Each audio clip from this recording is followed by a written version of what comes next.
बिस्मिल्लाहिर्रहमानिर्रहीम। अल्लाहुम्मा सल्ली अला सय्यदना मौलाना मुहम्मद व बारिक वसल्लम। अस्सलाम वालेकुम माय डियर स्टूडेंट, कैसे हैं आप सब लोग? उम्मीद है आप सब लोग खैरियत से होंगे। आज हम मैथ की दुनिया में एक जबरदस्त सफर करने वाले हैं, जहां हम नंबर्स को ऐसे घुमाएंगे कि वो बिल्कुल सादा बन जाएं। तो सीट बेल्ट बांध ले, क्योंकि आज के सवालात हैं थोड़े ट्रिकी और बिल्कुल आसान जब आप मेरे साथ रहेंगे। तो चलें आज का मैथ मैजिक शुरू करते हैं। स्टूडेंट्स, आज हम class 9 mathematics Punjab text book board की न्यू बुक 2025 उसका chapter number 1 question number 5 solve करने जा रहे हैं। स्टूडेंट्स, क्वेश्चन नंबर 5 बिल्कुल क्वेश्चन नंबर 2 की तरह ही है। अगर आप इसकी स्टेटमेंट देखें तो यहाँ पर लिखा हुआ है सिंप्लीफाई द फॉलोइंग। हमारे पास यहाँ पर कुछ क्वेश्चन गिवन होंगे, कुछ एक्सप्रेशन गिवन होंगे, उन्हें सिंप्लीफाई करना है। लेकिन यहाँ पर कोई रूल वगैरह नहीं लिखा हुआ, हमने खुद ही आइडेंटिफाई करना है, जिस तरह हमने क्वेश्चन नंबर 2 में आइडेंटिफाई किया था। अगर हमारे पास क्वेश्चन के अंदर बड़े नंबर्स होंगे तो लाल यूज करके सोल्व करेंगे। अगर आप लोगों ने क्वेश्चन नंबर 2 नहीं किया तो उसको लाजमी सोल्व करें, उसके अंदर तमाम लॉज को कंप्लीट डिस्कस किया गया है। क्वेश्चन नंबर 5 का पहला सवाल मैदान में आ चुका है और देखने में लग रहा है जैसे दो पावर वाले नंबर आपस में रेसलिंग करने लगे हों। चलें देखते हैं कौन जीता है, सिंप्लीफिकेशन या कंफ्यूजन। इन तमाम बड़े नंबर्स को फैक्टराइज करके एक्सपोनेंट की फॉर्म में कन्वर्ट करके लिखेंगे। अब देखें 25 को फैक्टराइज करेंगे तो क्या आ जाएगा हमारे पास 5 5 द 25, 5 1 द 5। तो 25 को फैक्टराइज किया तो इस 5 का स्क्वायर आ रहा है, तो हम इसको लिख देंगे यहाँ पे 25 की जगह 5 का स्क्वायर और ऊपर जो पावर है उसको एज इट इज लिख देंगे फिलहाल। मल्टीप्लाई 243 को फैक्टराइज करके लिखेंगे। देखिए इसकी फैक्टराइजेशन करेंगे जब तो क्या बन जाएगा 3 8 द 24, 3 1 द 3, 3 2 द 6 और 3 7 द 21, 3 9 द 27, 3 3 द 9 और 3 1 द 3। अब देखें 243 को फैक्टराइज किया तो हमारे पास यहाँ पर क्या आ गया 3 की पावर 5 और बाहर वाले एक्सपोनेंट को फिलहाल वैसे का वैसे लिख देंगे। डिवाइड में क्या आ जाएगा 16 की फैक्टराइजेशन करेंगे बिल्कुल सिमिलरली इसी तरह जब हमने जिस तरह 243 की फैक्टराइजेशन की है।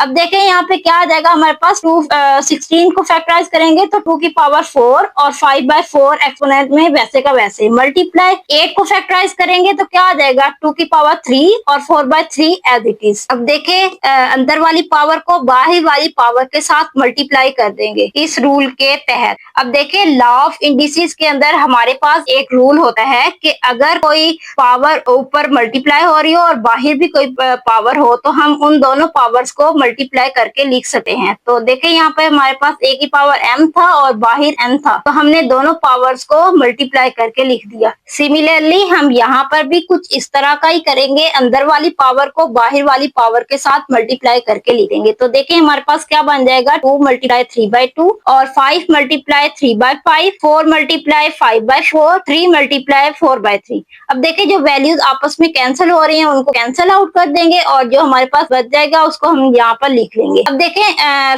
2 से 2 कैंसिल हो जाएगा, 5 से भी 5 कैंसिल हो जाएगा, 4 से 4 कैंसिल हो जाएगा, 3 से 3 कैंसिल हो जाएगा। तो हमारे पास क्या बच जाएगा 5 की पावर 3 मल्टीप्लाई 3 की पावर 3 और 2 की पावर 5 मल्टीप्लाई 2 की पावर 4। अब देखें यहाँ पर 5 को 3 टाइम्स मल्टीप्लाई करेंगे तो क्या बन जाएगा 125 मल्टीप्लाई 3 को 3 टाइम्स मल्टीप्लाई करेंगे तो क्या आ जाएगा 27। 2 की पावर 5 को मतलब 2 को 5 टाइम्स मल्टीप्लाई करेंगे तो क्या आंसर आ जाएगा 32 मल्टीप्लाई 2 की पावर 4 मतलब कि 2 को 4 टाइम मल्टीप्लाई करेंगे तो क्या आंसर आ जाएगा 16। आप इसको कैलकुलेटर पे भी सॉल्व करके देख सकते हैं। स्टूडेंट्स हमारे पास कुछ इस तरह की फॉर्म बन जाएगी और इन दोनों वैल्यूज को जब आपस में मल्टीप्लाई करेंगे तो ये आंसर आ जाएगा और जब इन दो वैल्यूज को आपस में मल्टीप्लाई करेंगे तो ये आ जाएगी वैल्यू और यही हमारे पास इसका आंसर आ जाएगा। उम्मीद है कि आपको फर्स्ट क्वेश्चन समझ आ गया होगा। अब हम चलते हैं नेक्स्ट पार्ट की तरफ। स्टूडेंट अब हम उस सवाल की तरफ जा रहे हैं जिसे देखकर स्टूडेंट्स कहते हैं ये तो बस टीचर ही कर सकती हैं, लेकिन रुकिए आज के बाद आप भी इसे ना सिर्फ आसानी से समझ सकेंगे बल्कि दूसरों को भी समझा सकेंगे। तो चलें करते हैं क्वेश्चन नंबर 2 की सिंप्लीफिकेशन। इस क्वेश्चन में भी हम तमाम बड़े नंबर को फैक्टराइज करके एक्सपोनेंट की फॉर्म में कन्वर्ट कर लिखेंगे। देखिए हमारे पास यहाँ पर है 54 की फैक्टराइजेशन करेंगे तो क्या आ जाएगा 2 to the 4 और 2 7 द 14, 3 9 द 27, 3 3 द 9 और 3 1 द 3। देखें 54 को फैक्टराइज किया तो हमारे पास क्या आ जाएगा 2 multiply 3 raise to the power 3। अब हम 27 को फैक्टराइज करेंगे बिल्कुल सिमिलरली उसी तरह जिस तरह हमने 54 को फैक्टराइज किया। तो हमारे पास अंडर रूट 3 की जगह हम क्या लिख देंगे 1/3 और डिवाइड में हमारे पास देखें क्या आ जाएगा 9 है, 9 को फैक्टराइज करेंगे तो 3 का स्क्वायर और पावर क्या आ जाएगी x+1 प्लस 216 की फैक्टराइजेशन करेंगे, 216 की फैक्टराइजेशन करेंगे तो क्या आ जाएगा हमारे पास 2 1 द 2। अब देखिए दरमियान में एक ऐसा नंबर आ रहा है जो किसी भी टेबल पे डिवाइड नहीं हो सकता, तो इसकी जगह हम क्या लिख देंगे 0 2 8 द 16। अब देखें यहाँ पे स्टूडेंट एक गलती करते हैं कि वो 2 1 द 2 और 2 8 द 16 लिख देते हैं। स्टूडेंट्स क्या 18 को 2 से मल्टीप्लाई करें तो 2 16 आता है? नहीं, तो ये हमारा रॉन्ग हो जाएगा। हम जो भी नंबर के साथ यहाँ पे डिवाइड करें उसको इस नंबर से मल्टीप्लाई करें तो यही आंसर आना चाहिए, तो आपकी फैक्टराइजेशन ठीक होगी। अब देखें 2 5 द 10, 2 4 द 8, 2 2 द 4 और एक इधर कैरी तो 2 7 द 14 आ जाएगा, 3 9 द 27, 3 3 द 9 और 3 1 द 3। अब देखें यहाँ पे अगर आप लोगों को क्वेश्चन पेपर में जल्दी हो तो आप बेशक 54 तक फैक्टराइजेशन करके छोड़ सकते हैं, आगे 54 की बेशक यही वाले फैक्टर बने हुए हैं, यहीं से आप फैक्टराइजेशन लिख सकते हैं।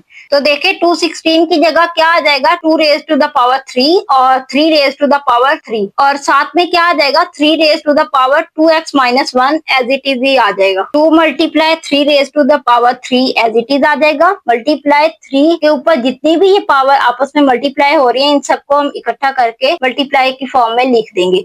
अब देखिए नेक्स्ट क्या आ जाएगा हमारे पास 3। अब डिवाइड में देखें 3 के ऊपर दो पावर्स आपस में मल्टीप्लाई हो रही हैं तो हम लॉ ऑफ इंडिसेस की तरह इन दोनों को आपस में मल्टीप्लाई करके लिख देंगे। तो हमारे पास क्या आ जाएगा 3 raise to the power 2x + 2 आ जाएगा, प्लस और 2 raise to the power 3 multiply. अब यहाँ पे देखें दोनों वैल्यूज की बेस सेम है तो हम क्या कर सकते हैं पावर्स को ऐड करके लिख सकते हैं। तो हमने इसको लिख दिया 3 + 2x - 1। अब देखें नेक्स्ट क्या आ जाएगा 2 multiply 3 raise to the power 3 और यहाँ से देखें 3 से 3 कैंसिल हो जाएगा, क्या बच जाएगा 3 raise to the power 2x। अब देखें यहाँ पे दोनों में बेस सेम आ रही है तो हम क्या कर देंगे दोनों पावर्स को ऐड करके लिख देंगे। तो हमारे पास क्या बन जाएगा 3 raise to the power 2x + 3 आ जाएगा। डिवाइड में 3 raise to the power 2x + 2 as it is लिख देंगे, plus 2 raise to the power 3 multiply यहाँ पे क्या बन जाएगा हमारे पास 3 raise to the power 3 + 2x - 1 है तो 3 में से 1 माइनस करेंगे तो क्या बच जाएगा 2 और 2x वैसे का वैसे। अब देखिए स्टूडेंट यहाँ पे दो वैल्यूज आपस में मल्टीप्लाई हो रही है, हम इनको आगे पीछे करके लिख दें तो कोई फर्क नहीं पड़ेगा। तो मैंने 3 raise to the power 2x + 3 को पहले लिख लिया और 2 को मल्टीप्लाई करके बाद में लिख लिया और यहाँ पे जो 3 था उसको मैंने 2 और 1 करके लिख दिया। नेक्स्ट देखिए जी हम 3 raise to the power 2x + 2 को अलग करके लिख लेंगे और 3 रेज टू द पावर 1 को अलग करके लिख लेंगे, मल्टीप्लाई 2 एज इट इज लिख लेंगे। नीचे देखें डिवाइड में क्या आ जाएगा 3 raise to the power 2x + 2 दोनों में क्या आ रहा है कॉमन, तो हम यहाँ से कॉमन ले लेंगे। तो यहाँ से हमने कॉमन ले लिया तो हमारे पास क्या बच जाएगा यहाँ पे 1 लिख देंगे, plus 3 raise to the power 2x + 2 यहाँ से कॉमन ले चुके हैं तो क्या बच जाएगा 2 रेज टू द पावर 3 और जहाँ से कॉमन लिया है तो वहाँ क्या आ जाएगा 1। अब देखें 3 raise to the power 2x + 2 और 3 raise to the power 2x + 2 ये दोनों आपस में कैंसिल हो जाएंगी और हमारे पास क्या बच जाएगा 3 रेज टू द पावर 1 क्या आ जाएगा 3 मल्टीप्लाई 2 करेंगे तो कितना आंसर आ जाएगा 6। डिवाइड में क्या आ जाएगा 1 plus 2 raise to the power 3 क्या आ जाएगा हमारे पास 8। 1 के साथ मल्टीप्लाई करें तो वैसे भी 8 को 1 के साथ मल्टीप्लाई करें तो क्या आ जाएगा 8 ही आ जाएगा। अब देखिए यहाँ पे क्या बन जाएगा 6 डिवाइड बाय 8 + 1 9 आ जाएगा। अब इसको कैंसिल करें 3 टू द 6 और 3 3 द 9 तो देखें हमारे पास क्या आंसर आ जाएगा 2/3। नेक्स्ट हम पार्ट नंबर 3 सोल्व करेंगे।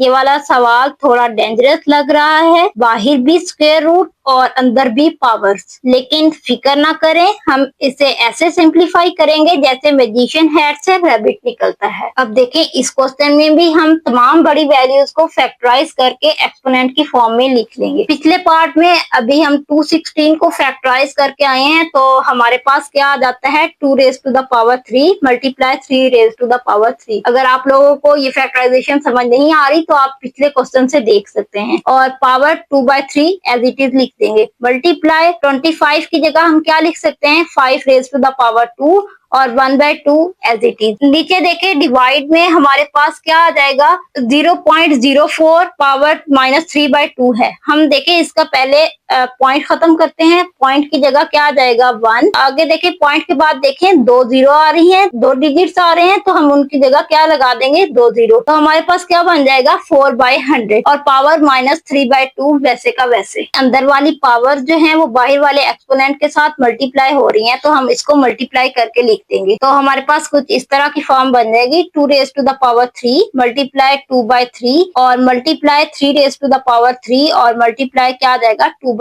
मल्टीप्लाई क्या आ जाएगा 5, ये भी बाहर वाले पावर के साथ मल्टीप्लाई हो जाएगी, तो क्या बन जाएगा 2 मल्टीप्लाई 1/2। डिवाइड में देखें अब हमारे पास यहाँ पे जो एक्सपोनेंट है वो पॉजिटिव नेगेटिव में है, हमने इसको क्या करना है पॉजिटिव में कन्वर्ट। तो इसके लिए हम क्या करेंगे, इस वैल्यू को उलट कर देंगे, तो हमारे पास क्या आ जाएगा 100/4 और -3/2 क्या हो जाएगा पॉजिटिव में कन्वर्ट। मतलब कि अगर हम वैल्यू को उलट कर दे तो हमारे पास एक्सपोनेंट क्या हो जाएगा पॉजिटिव। अब देखिए जो वैल्यूज आपस में कैंसिल हो रही हैं उनको आपस में कैंसिल कर देंगे। 3 3 से कैंसिल हो जाएगा और यहाँ पे भी 3 3 से कैंसिल हो जाएगा, 2 2 से कैंसिल हो जाएगा। तो हमारे पास क्या बन जाएगा 2 raise to the power 2 multiply 3 raise to the power 2 और मल्टीप्लाई 5। अब देखिए 100 को 4 पे डिवाइड करेंगे तो क्या आ जाएगा 25 और पावर 3/2 वैसे का वैसे लिख देंगे। अब देखिए नेक्स्ट स्टेप में क्या करेंगे, 2 raise to the power 2 multiply 3 raise to the power 2 और मल्टीप्लाई 5 को एज इट इज लिख देंगे। और नीचे देखें 5 रेज टू द पावर 2 और मल्टीप्लाई 3/2 को इसके साथ मल्टीप्लाई करवा देंगे, जो बाहर एक्सपोनेंट जो है वो बाहर वाली वैल्यू के साथ मल्टीप्लाई हो रहा है। तो देखिए 2 से 2 कैंसिल हो जाएगा और हमारे पास क्या बन जाएगा 2 raise to the power 2 multiply 3 raise to the power 2 और मल्टीप्लाई 5 बच जाएगा। और डिवाइड में 2 से 2 कैंसिल हो गया तो क्या बच जाएगा 5 रेज टू द पावर 2 और 5 रेज टू द पावर 1। इसको अगर 3 बचा था ना तो 3 को हम क्या कर सकते हैं 2 और 1 लिख सकते हैं। 2 को मैंने अलग लिख लिया और 1 को अलग लिख लिया। अंडर रूट की जगह हम क्या लिख सकते हैं 1/2।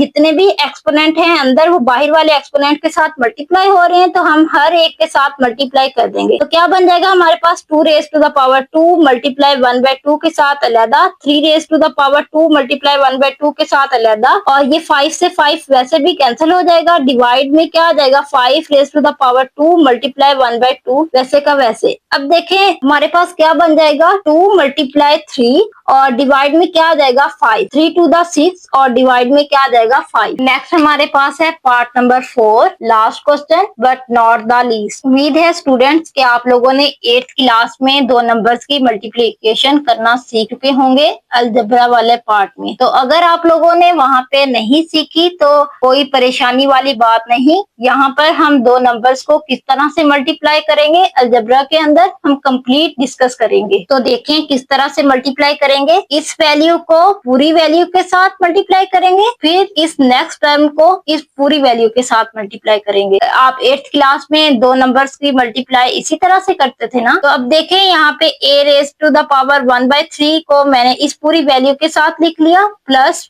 b raise to the power 2/3 को इस पूरी वैल्यू के साथ लिख लिया। नेक्स्ट हम क्या करेंगे a raise to the power 1/3 और a raise to the power 2/3 के साथ मल्टीप्लाई कर देंगे। अब minus a raise to the power 1/3 और a raise to the power 1/3, एक ये वाली और एक ये वाली, एक ही वैल्यू लिख देंगे। अब देखें साथ में b की पावर 2/3 मल्टीप्लाई हो रही है, उसको एज इट इज लिख देंगे, प्लस क्या आ जाएगा हमारे पास a raise to the power 1/3 और b raise to the power 4/3 as it is ही लिख देंगे। प्लस अब देखिए इस टर्म को अंदर वाली सारी वैल्यूज के साथ मल्टीप्लाई कर देंगे, तो हमारे पास क्या बन जाएगा b raise to the power 2/3 और a raise to the power 2/3 minus क्या आ जाएगा b raise to the power 2/3 और a raise to the power 1/3 और b raise to the power 2/3 वैसे का वैसे। अब देखें यहाँ पे प्लस था इसलिए अंदर साइन चेंज नहीं हो रहे, हम जो अंदर साइन थे वही आ रहे हैं। लेकिन स्टूडेंट अगर यहाँ पे माइनस हो तो आप लोगों ने इस बात का ध्यान रखना है कि माइनस होता है तो अंदर वाली सारी वैल्यूज चेंज हो जाती है, अंदर वाले सारे सैम्बल्स चेंज होते रहते हैं। और क्या आ जाएगा, प्लस प्लस प्लस ही होता है, b raise to the power 2/3 और b raise to the power 4/3 as it is लिख देंगे। अब देखें यहाँ पे अगले स्टेप में हम क्या करेंगे, 1/3 और 2/3 ये पावर्स जो है इनको ऐड कर लेंगे, क्योंकि देखिए यहाँ से नीचे बेस सेम है तो हमारे पास पावर्स को ऐड कर सकते हैं। 1/3 और 2/3 को ऐड करेंगे तो हमारे पास आंसर क्या आ जाएगा, 1। इट मीन्स कि आप एलसीएम ले लें 1/3 और 2/3 का तो हमारे पास आंसर 1 आ जाएगा। Minus a raise to the power 1/3 और 1/3, यहाँ पे भी देखिए बेस सेम है तो पावर्स को ऐड करेंगे। 1/3 और 1/3 का एलसीएम जब लेंगे तो हमारे पास कितना आ जाएगा, 2/3 और b की 3 रेज टू द पावर 2/3 वैसे का वैसे, प्लस क्या आ जाएगा, a raise to the power 1/3 और b raise to the power 4/3, इसको वैसे का वैसे लिख लेंगे, plus b raise to the power 2/3 और a raise to the power 2/3 वैसे का वैसे लिख लेंगे, minus b raise to the power 2/3 और b raise to the power 2/3, इन दोनों को बेस सेम है तो पावर्स को ऐड करेंगे, 2/3 और 2/3 का एलसीएम लेंगे तो हमारे पास क्या आंसर आ जाएगा, 4/3 और a raise to the power 1/3 as it is ही आ जाएगा, plus b raise to the power 2/3 और b raise to the power 4/3 है। अब देखिए यहाँ पे बेस सेम है तो पावर्स क्या हो जाएंगी, ऐड 2/3 और 4/3 को ऐड करेंगे तो हमारे पास एलसीएम लेने से आंसर क्या आ जाएगा, 2। अब देखिए जो वैल्यूज आपस में कैंसिल हो रही है उनको कैंसिल आउट कर देंगे और सिंप्लीफाई कर लेंगे। a raise to the power 2/3 और b raise to the power 2/3 ये माइनस में थी, यहाँ पर देखिए a raise to the power 2/3 और b raise to the power 2/3 और ये माइनस में है, और ये देखिए ये प्लस में है, b raise to the power 2/3 और a raise to the power 2/3 ये वैल्यूज आपस में क्या हो जाएंगी, कैंसिल। और यहाँ पे देखिए a raise to the power 1/3 और b raise to the power 4/3 और ये प्लस में है, और यहाँ पे देखिए ये माइनस में है value, b raise to the power 4/3 और a raise to the power 1/3, ये दोनों वैल्यूज आपस में क्या हो जाएंगी, कैंसिल। ठीक है, तो हमारे पास क्या बच जाएगा, a raise to the power 1 plus b raise to the power 2 बन जाएगा। स्टूडेंट आज का हमारा लेक्चर यहीं पर हुआ एंड। आज हमने क्वेश्चन नंबर 5 के तमाम पार्ट्स को कंप्लीट डिस्कस किया है। क्वेश्चन नंबर 5 पेपर के पॉइंट ऑफ व्यू से बहुत इंपॉर्टेंट है स्टूडेंट। क्वेश्चन नंबर 2 में से अक्सर शॉर्ट और लॉन्ग दोनों पूछे जा सकते हैं, लेकिन क्वेश्चन नंबर 5 पेपर के लॉन्ग क्वेश्चन के पॉइंट ऑफ व्यू से बहुत इंपॉर्टेंट है। अगर आपको आज का लेक्चर हेल्पफुल लगा तो वीडियो को लाइक करना ना भूलें और चैनल को जरूर सब्सक्राइब करें ताकि नेक्स्ट क्वेश्चन की वीडियो आप तक फौरन पहुंच सके। मिलते हैं नेक्स्ट वीडियो में, तब तक के लिए अल्लाह हाफिज।